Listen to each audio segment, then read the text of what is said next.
नमस्कार बच्चों, एम लाल सोट में आपका स्वागत है। बच्चों, कल अपन ने प्रश्नावली 1 यानी कि संख्या पद्धति का अपन ने परिचय किया था। आज हम प्रश्नावली 1.1 पढ़ेंगे। ठीक है, प्रश्नावली 1.1 का पहला क्वेश्चन है, क्या शून्य एक परिमेय संख्या है? क्या इसे p बटे q के रूप में लिख सकते हैं, जहां p और q क्या है, पूर्णांक है और q नॉट इक्वल 0 है। आइए इसको देखते हैं क्या है। सर्वप्रथम अपन ने पढ़ा था कि परिमेय संख्या क्या होता है। परिमेय संख्या अपन ने पढ़ा था कि जिसको p बटा q के रूप में लिख सकते हैं। और दूसरी बात अपन ने पढ़ी थी q नॉट इक्वल 0, यानी कि q के बराबर में 0 नहीं होना चाहिए, चाहे p के बराबर में 0 हो सकता है। तो यहाँ पे क्या है, शून्य की बात आती है। शून्य एक परिमेय संख्या, बिल्कुल जी हाँ, क्योंकि अपन p के बराबर में तो शून्य रख सकते हैं, q के बराबर में नहीं। तो 0 एक p, हमारा जो p है उसको अपन 0 मानेंगे और 0 के नीचे अगर 1 मान लेते हैं तो यह हमारा क्या हो जाएगा, p बटा q। q के बराबर में 0 नहीं रखा, आपने क्या रख लिया, 1, और 0 के अंतर्गत 1 का भाग देते हैं तो हमें 0 ही प्राप्त होता है। इसलिए हम कह सकते हैं कि शून्य एक परिमेय संख्या है, क्योंकि इसे हम p बटा q के रूप में लिख सकते हैं। तो अपन लिखेंगे शून्य एक परिमेय संख्या है, परिमेय संख्या है क्योंकि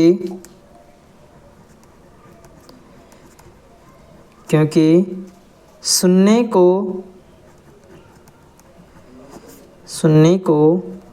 p बटा q के रूप में लिख सकते हैं, जैसा कि मैंने बताया है p के बराबर में अपन ने 0 मान लिया है, इसके कारण। ठीक है, सेकंड क्वेश्चन है इसका, 3 व 4 के बीच में 6 परिमेय संख्याएं ज्ञात करनी है। परिमेय संख्या ज्ञात करने के लिए सर्वप्रथम क्या करते हैं, जिनके बीच में परिमेय संख्या ज्ञात करवा रहे हैं उन संख्या को लिख देना है। दूसरा क्वेश्चन में यहाँ पे 3 और 4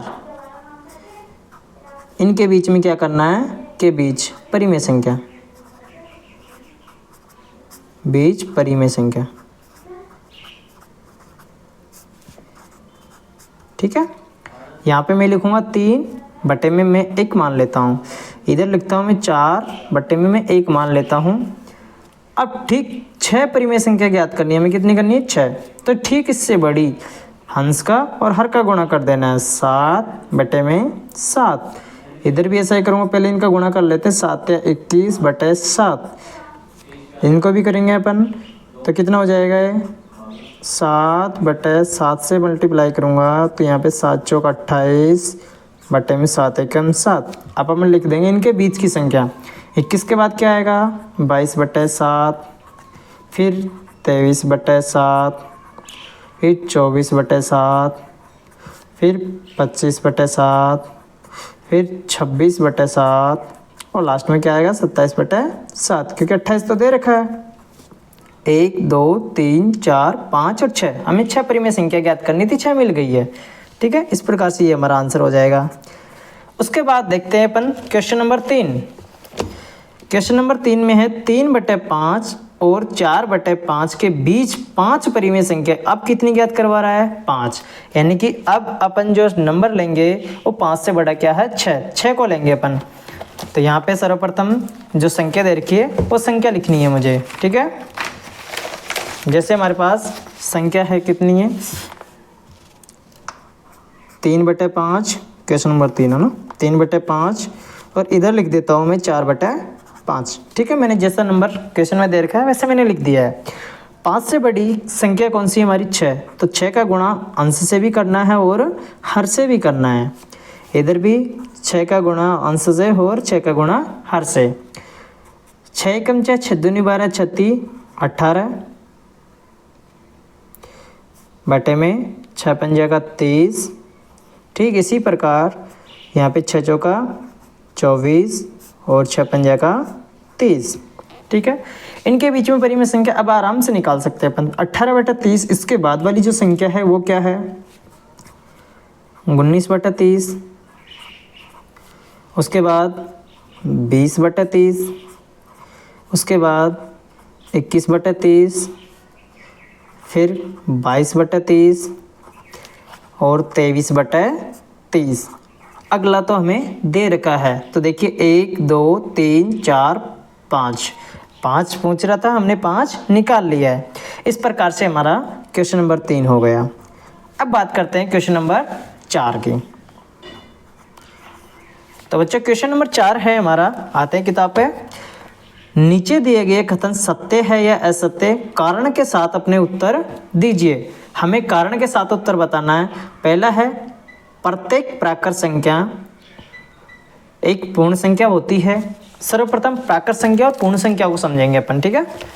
यहाँ देखिए प्राकृत संख्या आपके सामने लिख रहा हूँ मैं, देखना जरा। प्राकृत संख्या, अब प्राकृत संख्या क्या होती है? जो संख्या 1 से आरंभ होकर अनंत तक जाती है, यानी कि ऐसी संख्या जो कभी समाप्त नहीं होती, लेकिन उसका जो नंबरिंग है वो कहाँ से स्टार्ट होता है? 1 से। उसके बाद आती है पूर्ण संख्या। पूर्ण संख्या, अब पूर्ण संख्या में क्या होता है? ये संख्या कहाँ से आरंभ होती है? 0 से, और फिर 1 2 3 डॉट डॉट डॉट, वही फिर से अनंत। यानी कि पूर्ण संख्या एक 0 से आरंभ होती है और ये 1 से। यानी कि सभी प्राकृत संख्या को अपन पूर्ण संख्या में शामिल कर सकते हैं, लेकिन सभी पूर्ण संख्या को प्राकृत संख्या में शामिल नहीं कर सकते। इसी प्रकार से प्रश्न में क्या कह रखा है? प्रश्न में क्या रखा है कि प्रत्येक प्राकृत संख्याएं एक पूर्ण संख्या होती है। बिल्कुल सही बात है, प्रत्येक प्राकृत संख्या क्या होती है? पूर्ण संख्या होती है। सभी प्राकृत संख्याओं को हम अपन पूर्ण संख्या में शामिल कर सकते हैं। देखिए यहाँ पे 1 2 3 है, यहाँ पे भी 1 2 3 है। इसका मतलब ये सभी संख्याएं तो ये हो सकती है, लेकिन ये कभी भी ये नहीं हो सकती, ठीक है। सेकंड प्रश्न है इसका मतलब ये तो क्या हो जाएगा? सत्य, ठीक है। आगे है प्रत्येक पूर्णांक एक पूर्ण संख्या होती है। अब पूर्णांक को समझेंगे। यहाँ बात आती है पूर्णांक। बेटा पूर्णांक क्या होता है?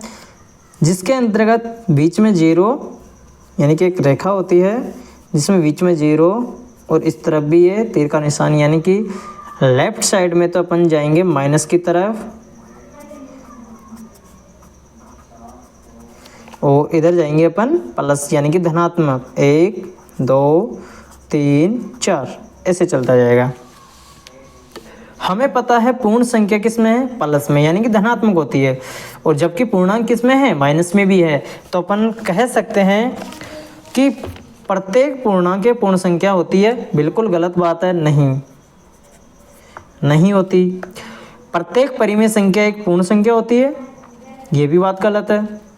जैसे देखिए बेटा, पूर्ण संख्या हमारी कहाँ से आरंभ होती है? 0 1 2 3 4 से, लेकिन जो परिमेय संख्या होती है, परिमेय संख्या को किस में लिखते हैं? p/k के रूप में। जैसे कोई संख्या आ जाती है 3/5 2/3, तो ये हमारी परिमेय संख्या है, लेकिन पूर्ण संख्या नहीं है, क्योंकि ये किस